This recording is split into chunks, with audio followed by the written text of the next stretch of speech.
The winner is waterproof and his name is Martin Tomczyk.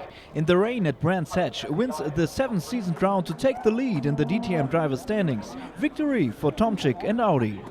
It was a perfect weekend. I mean, when you come here and have 7 points, or you're 7 points behind the leader in the championship, and after the race you're 1 point ahead and leading the championship, I think it can't be better. It was raining cats and dogs, heavy rain at Brands Hatch. On pole sitter Mike Rockenfeller's car, the setup was changed immediately before the start. Audi was better prepared for the weather with Martin Tomczyk third on the grid. The race got underway in probably the worst conditions of this season so far. Rockenfeller was able to stay in front behind him. Ekström showed a strong performance, moving up from 5th to 2nd. Ekström even brings a souvenir from the turmoil in the first corner that doesn't affect him.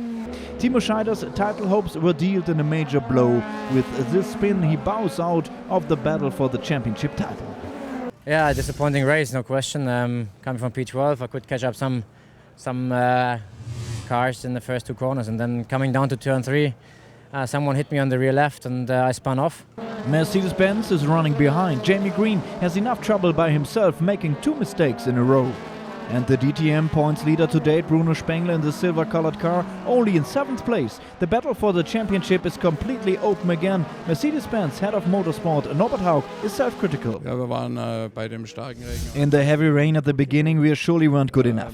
We should have done a few things differently with the setup, but we expected the track to dry out. Had it happened a few laps earlier, we could have attacked once again. Wäre das ein paar Runden früher passiert, hätten wir vielleicht nochmal angreifen können. Attack.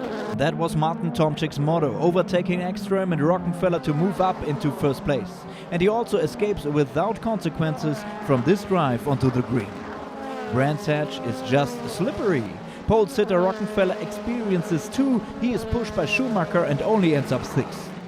Time for pit stop then, and what a pit stop here from Timo Scheider and Renger van der Sande, both going out at the same time, wheel to wheel together back on the track. Bruno Spengler had a lonesome ride trying to catch up. Here he fails to go out quickly enough and gets stuck behind Rockenfeller in 7th place. Audi keeps Spengler at bay and claims the lead in the DTM. Tried to catch up on Mike. I knew he was maybe going to do a mistake because he did it in Nürburgring, but this time he didn't do it. So anyway, 2 points is better than nothing, and keep on fighting for the next races. Gary Paffett was the best placed Mercedes-Benz driver at Brands Hatch. In his home race, the Brit finished 4th. 1st place, however, quite dominantly was taken by Martin Tomczyk. He was covered up very well by his fellow Audi driver Matthias Ekström, who finishes 2nd.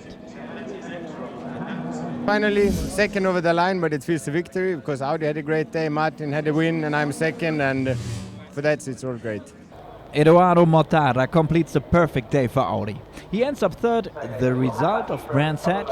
3 Audis in front, then Mercedes-Benz drivers Paffett and Ralf Schumacher, Spengler in 7th place, British drivers Green and Jarvis in 8th and 9th place. David Coulthard ends up 12th, and Timo Scheider went down in the rain, only 16th. Scheider has nothing to do with the championship battle anymore. Today, Martin Tomczyk beat them all, a lead change in the DTM. With a 1-point margin on Spengler, Tomczyk now turns to the 3 final rounds of the season. Ekström moves up past Scheider into 3rd place, but is also left without a chance of the title. Rookie Mortara makes a big move, is now tied with stalwart Paffett at 15 points. Scheider, Spengler, Tomczyk. The 3-way fight turns into a duel for the championship. Tomczyk against Spengler.